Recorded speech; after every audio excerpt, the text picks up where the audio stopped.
Assalamualaikum warahmatullahi taala wabarakatuh dan salam sejahtera. Kembali lagi bersama saya Zahir Asna dalam YouTube channel Zahir Asna. Macam yang saya dah janjikan, apabila YouTube channel Zahir Asna mencapai 1k subscriber, saya akan mula membincangkan tentang The Black Organisation. Terima kasih kepada yang dah subscribe. Saya harap korang dapat menonton video ni sampai ke akhir video sebab saya ada sedikit kata-kata penghargaan kepada semua subscriber dan penonton-penonton saya. So harap korang dapat stay hingga ke hujung video. Baiklah, tanpa melengahkan masa lagi, The Black Organisation atau juga dikenali dengan nama Kurono Soshiki merupakan the main antagonist dalam anime series Detektif Conan Case Closed, yang mana Black Organisation ini merupakan satu persatuan yang terdiri daripada ahli-ahli yang berpakaian serba hitam, dan ahli-ahli tersebut mempunyai matlamat-matlamat yang masih lagi sampai hari ini merupakan satu misteri. The Black Organisation merupakan satu persatuan yang diketuai oleh The Boss ataupun dikenali sebagai Anokata, yang mana watak bagi The Boss ini dikatakan adalah Renya Karasuma. Dan Renya Karasuma ini dikatakan pernah muncul dalam anime series Detektif Conan, cuma kita tak tahu macam mana wajah sebenarnya sebab yang kita nampak adalah bayang-bayang sahaja yang ditunjukkan kepada kita. Satu bentuk bayang-bayang iaitu seorang yang memegang tongkat yang kita nampak macam dah tua lah Renya Karasuma ni. Apa tujuan Renya Karasuma sampai hari ini merupakan satu misteri yang belum diselesaikan lagi. Namun dalam satu temuduga, Gosho Aoyama telah menjawab soalan yang telah ditanya oleh seseorang kepada beliau, iaitu boleh tak tolong jawabkan apakah sebenarnya tujuan The Black Organisation? Adakah tujuan The Black Organisation adalah untuk mencapai immortality? Gosho Aoyama telah memberi jawapan bahawa itu adalah bukan matlamat sebenar. That's not the main point of Black Organisation. Dia kata, ayat dia mengatakan bahawa tidakkah awak dapat lihat bahawa something big is now happening in the organisation.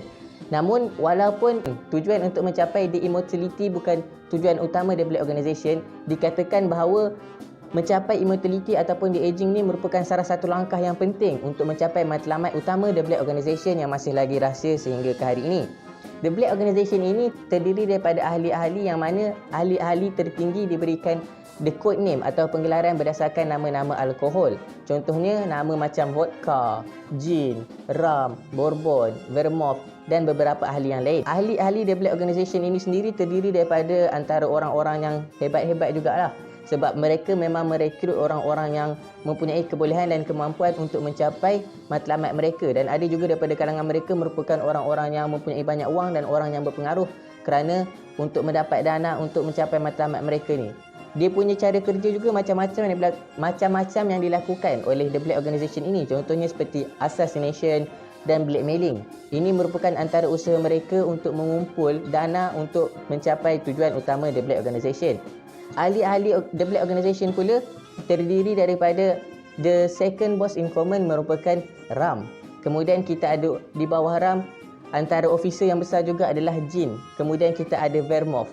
Tapi apa yang menarik bagi saya tentang The Black Organisation ini adalah ahli-ahli mereka sendiri tu merupakan watak-watak yang saya rasa menarik lah bagi saya.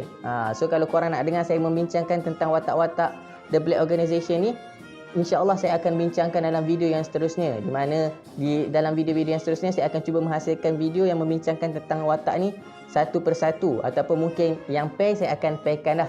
Saya juga akan cuba untuk membincangkan tentang Renya Karasuma sendiri, lepas tu Ram, the second boss. Kemudian Gin and Vodka bagi saya merupakan the crimes duo sebab mereka selalu berpasangan dalam melakukan kerja. Mereka berdua ni adalah orang yang bertanggungjawab yang menyebabkan Shinichi Kudo mengecil menjadi Detektif Conan. Kemudian kita ada Vermouth, the boss favorite, dan juga merupakan watak yang mengetahui identiti sebenar Shinichi Kudo adalah Conan Edogawa. Kemudian kita ada Shanti and Kon, the snipers of The Black Organisation. Kita ada juga ahli macam Rai, RYE, Rai, ataupun dikenali dengan nama Moroboshi Dai, ataupun nama sebenarnya adalah Akai Suichi. Kemudian kita ada Amura Toru yang mempunyai codename sebagai Bourbon. Kita ada Sherry iaitu Shiho Miyano yang sekarang merupakan Ai Haibara. Dalam The Black Organisation juga kita ada Akemi Miyano iaitu kakak kepada Ai Haibara tadi yang tidak mempunyai apa-apa codename pun. Kita ada Akemi Miyano. Kemudian kita ada juga Mizunashi Rena yang dikenali dengan codename Kir. Kemudian ada juga cerita tentang Ethan Hondo dalam The Black Organisation ni, dan tentang beberapa watak-watak yang memang best kalau kita bincangkan. Itulah antara ahli-ahli yang ada dalam The Black Organisation. So kalau korang nak dengar perbincangan tentang ahli-ahli ni, saya akan bincangkan dalam video yang akan datang. Kalau korang komen, nanti saya akan buat. Cara kerja mereka juga mereka punya cara kerja ni sangat-sangatlah tersusun dan sangat rapi sehingga kan pihak polis sendiri pun tidak boleh mengesan jenayah-jenayah yang telah mereka lakukan. Dan mereka juga telah melakukan jenayah pada peringkat orang kata international lah, sehingga FBI dan CIA sendiri pun terlibat dalam penyiasatan tentang The Black Organisation ini. So itulah serba sedikit cerita tentang The Black Organisation yang saya kongsikan pada malam ni. Sekiranya korang ada info-info yang lebih menarik, boleh komen di bawah, dan terima kasih. Dan saya minta maaf sekiranya ada sebarang kekurangan. So, sebagai penghargaan untuk 1k subscriber, saya ingin mengucapkan terima kasih kepada semua yang dah subscribe YouTube channel Zahid Asna. Saya, ada juga yang tanya, ada ke giveaway untuk 1k subscriber ni? Saya masih belum mampu untuk buat giveaway lagi, dan insyaAllah bila YouTube channel Zahid Asna dah boleh monetize, saya akan usahakan untuk buat giveaway bagi subscriber-subscriber yang telah mensubscribe YouTube channel Zahid Asna ni. Tapi saya tak mampu untuk buat giveaway kepada semua orang subscriber. 1000 tu banyak kan, dan akan terus bertambah insyaAllah. Jadi saya mendoakan untuk semua korang yang dah subscribe channel saya Asna ni, moga-moga dipermudahkan segala urusan korang oleh Allah SWT. Kalau korang student, saya mendoakan supaya korang belajar senang faham, supaya korang senang dalam segala urusan yang korang belajar. Kalau korang seorang businessman, semoga bisnes korang sentiasa maju. Kalau korang merupakan seorang pekerja, semoga segala urusan korang dipermudahkan. Jadi saya mendoakan semoga semua urusan kita bersama-sama dipermudahkan, sebab korang telah membantu saya mencapai matlamat saya untuk mencapai 1k subscriber sebelum menjelang tahun 2021.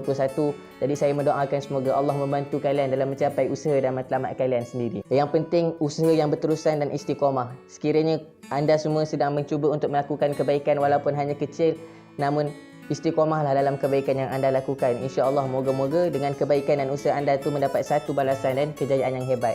Bukankah Allah telah menjanji bahawa tidak ada balasan untuk kebaikan melainkan kebaikan? Dalam surah Ar-Rahman ayat yang ke-60 Allah berfirman, hal jazaa'ul ihsan illa al-ihsan.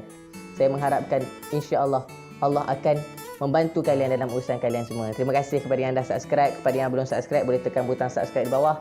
Doa yang sama juga saya doakan kepada orang yang akan subscribe. So, terima kasih semua. Berjumpa lagi dalam video yang seterusnya insya-Allah.